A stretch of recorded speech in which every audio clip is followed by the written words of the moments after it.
Okay. Let's do Praeludium and Allegro. And to start off with, I'll just play through the first section, and then we'll get into some more details.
Okay, so now let's just take it piece by piece. So starting off, you should have a nice solid accent, so a good attack. Well, that wasn't a good one. So sticky bow and then pow. So if you have that sticky bow all the time, it's going to sound something like that. But if you have the sticky bow right at the beginning and then release, then you give the pa with the nice sound afterward, okay? So, and then the upper one is a little more challenging. So you grab the string and then do the same thing. Pow. So as soon as you go, you have to grab the string. You can see it, my hand is pushing the stick down, and then I release as soon as I start. Otherwise, it's lovely sounds. Okay, so release. Here we go. Keep going. Right? And then third position. And this is an extension. And you can release the other finger after you play, or after you start the note, so you can get a good vibrato. This should all have vibrato. Still third position. First. And I didn't do this in the first time I played it, if you look closely, but I like this fingering better. 1, 2. And then we're going to do what's called an intermediate note, and this is Yost shifting. If you want to learn a little bit more about Yost shifting, you can go back to the G major scale that I've done in another video, intro, the G major scale intro, and also G major scale level 1. You'll learn about Yost shifting and that. But here we're going to shift up to our F sharp. Sorry, I missed it. There we go. And then now we're in position for our next note. Okay? This makes it much more reliable. If you shift up to the position that you want to go to with the finger that you were using on the previous note. And then once you get there, you change to the finger that you want. So it's much more reliable.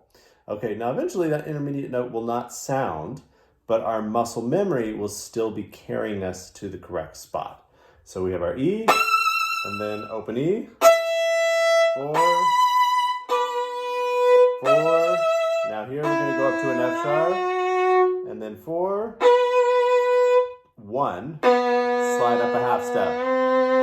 Okay, so let's get that bar again. So 4, 1, slide up to F sharp, and then 4, 1, slide up to C natural. Okay, now we go on. Now we're in third position. Right, now we're on our C. And then C. Open E. G. Third position. Open A. Third position. And I kind of slide down on the 3. You see that? And then back up to 2. Stay in third position here. 1, 3. 1, and then harmonic. This is kind of a special little spot here. And then C, 4, A, 1. Slide up a little bit. So that'd be more, instead of a Yost shift, that's more of a Heifetz shift. So where you slide with the finger that you're going to, you slide with that finger.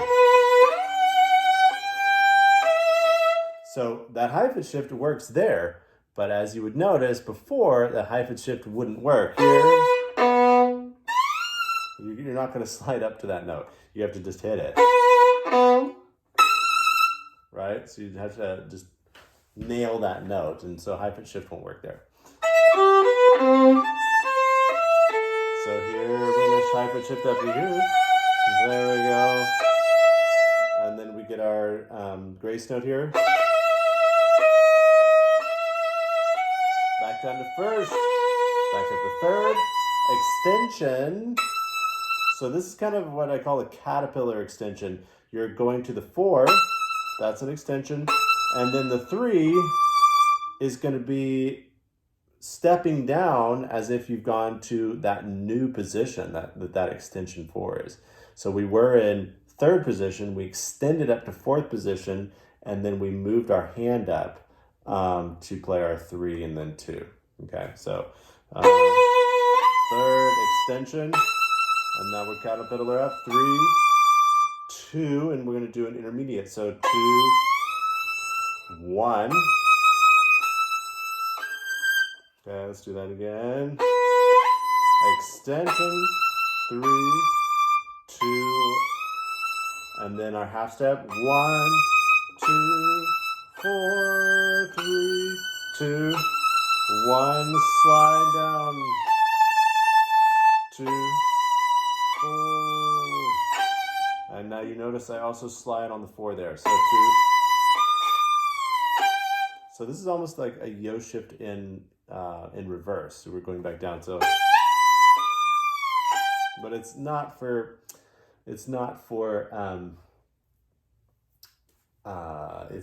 shifting purposes. It's for like more aesthetic purposes, sound purposes, so or style.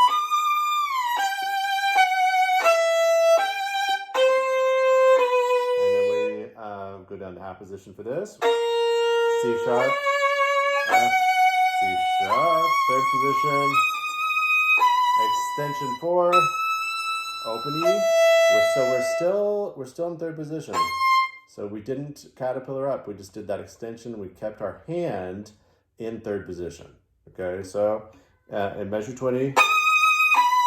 So I'm still in 3rd position. I only extend. So I'm still in 3rd. Slide up to the E, and then our highest note. And you got to make sure you're doing vibrato on that. Otherwise, it just sounds like a squeak, you know? And then a double down, and a triple down. Lots of vibrato. And do you see how close I am to the bridge? More or less on top of it, maybe 1/8 of an inch away. And you hear that pop at the beginning, and then a release, right? So I have lots of arm weight. Here, notice my wrist, my hand is in line with my arm. And pulling, you're actually pulling from your back, like this. And then once you get to a certain point, you're not pulling from your back anymore. It's like tricep, pulling the arm out. Okay. Now, there's another video that outlines Andante, the Andante section. Actually, 2 of them. One's a simpler one, and another one's more detailed. So hopefully they're helpful for you. Have fun.